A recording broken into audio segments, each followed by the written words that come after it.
در این ویدیو انیمیشن چگونگی انتقال امواج صوتی از محیط الی مغز توسط سیستم شنوایی انسان توضیح داده شده است. شنیدن فرایندی است که در طی آن ارتعاشات صوتی از محیط خارجی توسط سیستم شنوایی به سیگنال‌های الکتریکی یا برقی تبدیل و به مغز انتقال می‌یابد، جایی که آنها به عنوان صوت تفسیر می‌شود.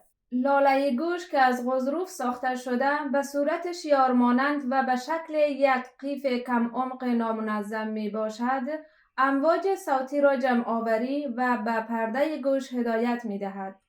پرده گوش یا پرده زماخ این امواج را به استخوان چکش می دهد. استخوان چکش که به پرده گوش متصل است و سر استخوان چکش قسمت بیرون زده دارد که به استخوان سنگدان وصل می باشد. بنابراین امواج صوتی از استخوان چکش به استخوان سنگدان انتقال می‌یابد.